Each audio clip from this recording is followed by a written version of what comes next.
What is going on, everyone? My name's Boit, and it's time to talk.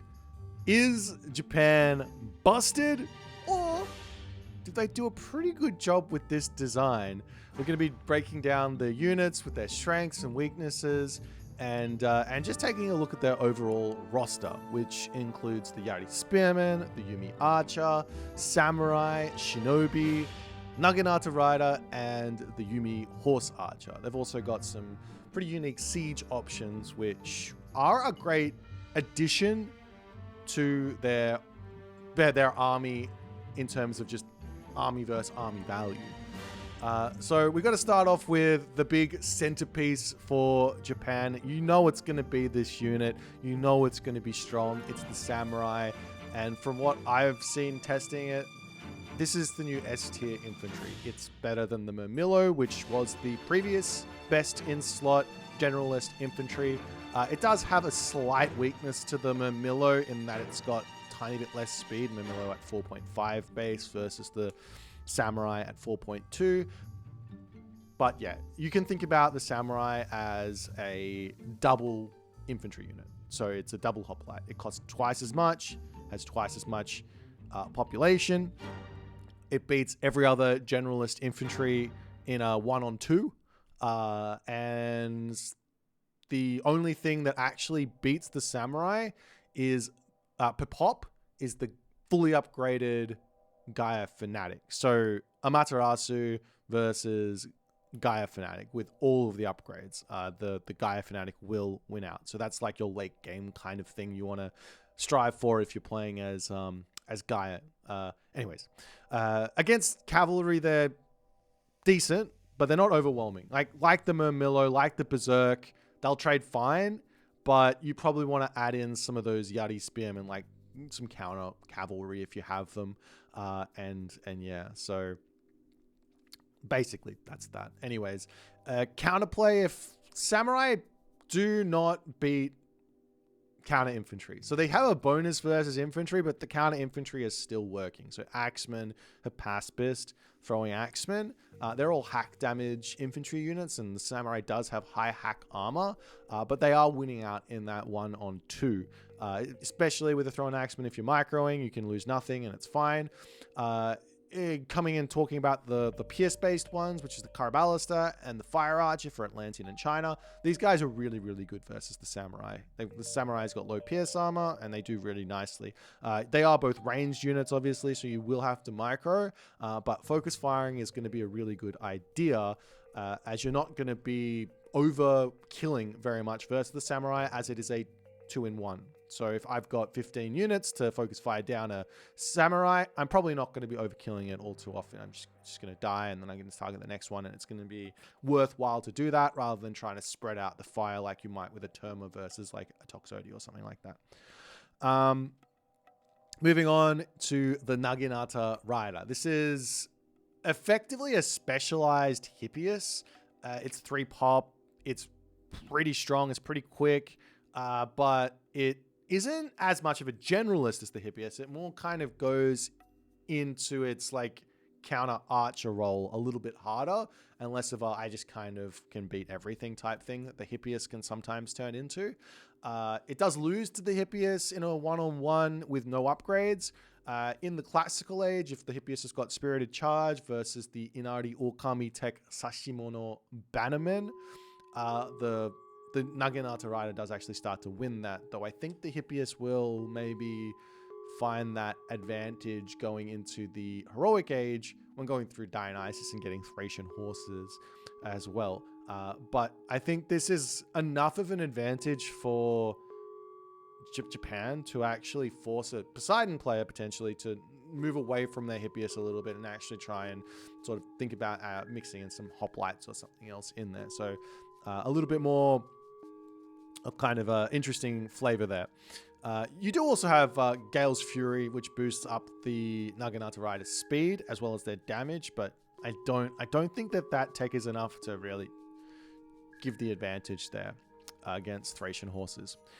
Nonetheless, the next unit here is the Yumi Archer.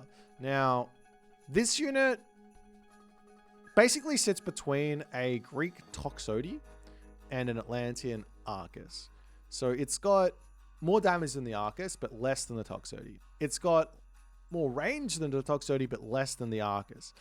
And one pretty unique part of this unit is the 1.5 second attack interval. So what does this mean? It basically means don't sit still with this unit. Shoot and scoot. Every single time one of those arrows flies out of the bow, make sure you move. Run away, chase, etc.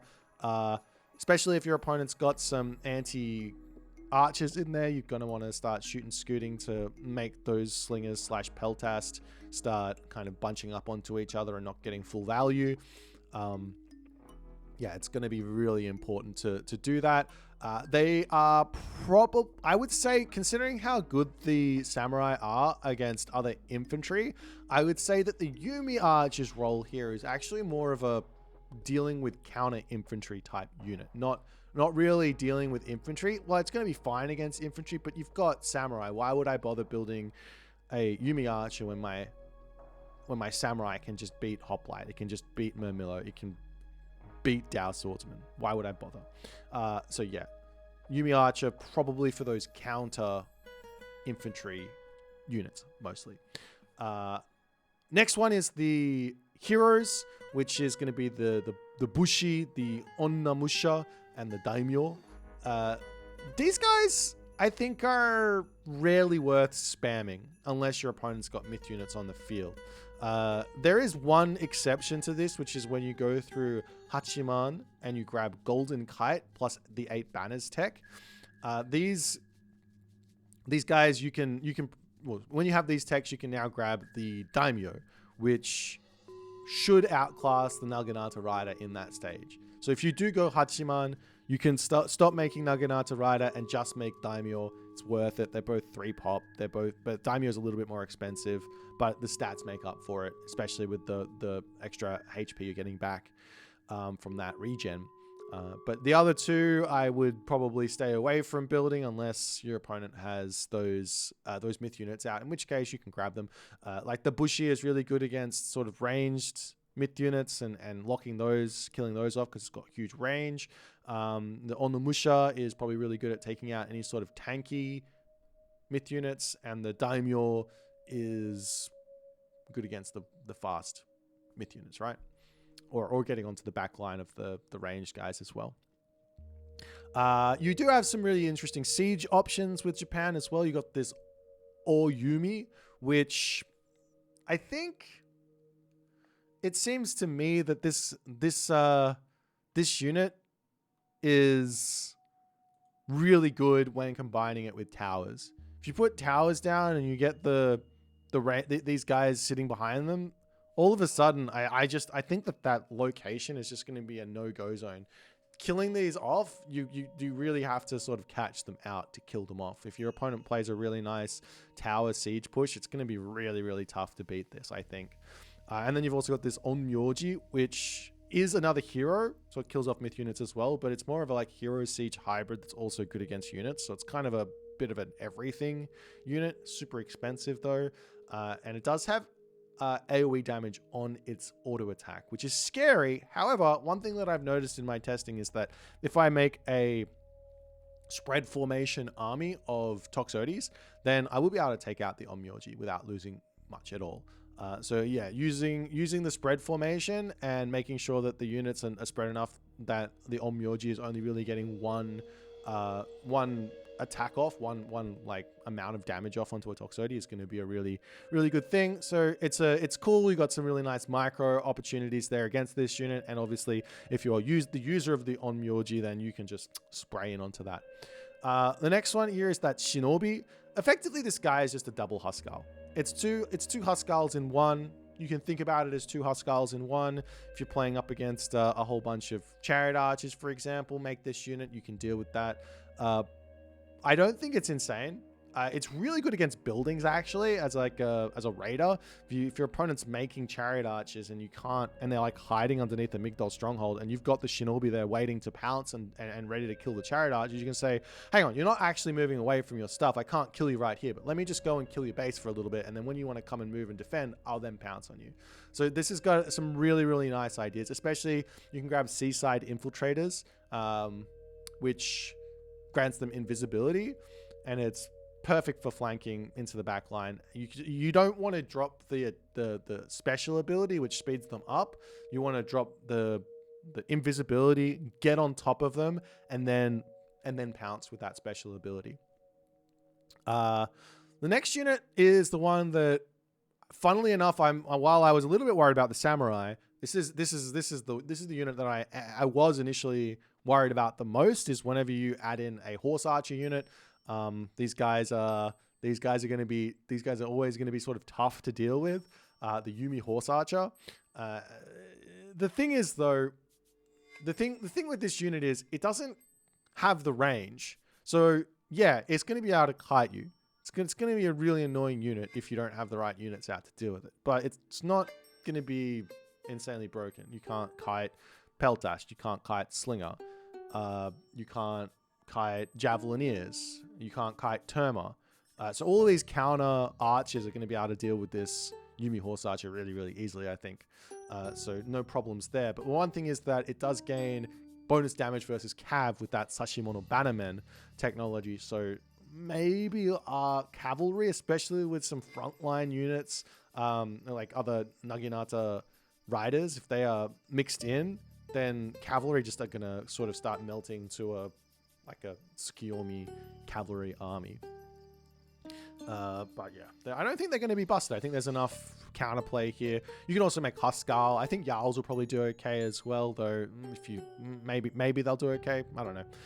But yeah, the other unit here that's not really a part of the roster, but it's a god power that is situationally busted, but maybe okay. Like situationally busted, and I'll explain it, right? This guy is the Shogun. You get it by going through Hachiman. You turn your daimyo into a Shogun by using the god power on top of the daimyo, the horse hero. And basically, he summons samurais as he's fighting. And it's just insane value if you use it on myth units.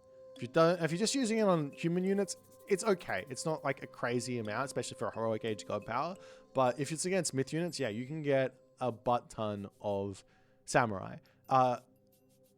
So much so that if this unit comes and you've got a mountain giant or two out, or I don't know, a behemoth or something, you've got a big, fat, high HP myth unit, maybe you should just delete them, because you don't want to give your opponent 10 samurai for free.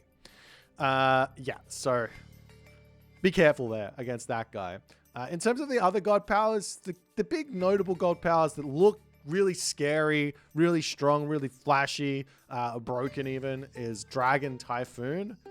This is comparable to Lightning Storm. I don't think it's insane. I think it's really strong.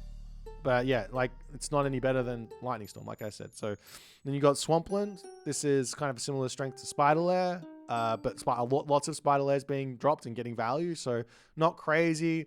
It's going to be really useful. You got the Smiting Gust. This is another really interesting god power as well, with lots of different uses. But one thing you can use it for is removing half of the army of your opponent in a fight over to the other side of the map, and then you can clean up the other half of the army really nicely, or force them to retreat. So that's going to be really nice. So yeah, in conclusion, where do I think Japan is going to sit? Now, I might eat my own words here and they might be absolutely busted, but I think from what I've seen thus far is they're strong, but I don't think they're broken. I don't think they're like S triple plus tier with no counters. I don't think that there's some unit composition that they can build that isn't beatable. And yeah, I think it's going to take some time to sort of work them out, but I don't think they're going to be insane. I think you probably want to go for like dojo and stables, mostly going for like Samurai, Naginata Rider, or Horse Archer.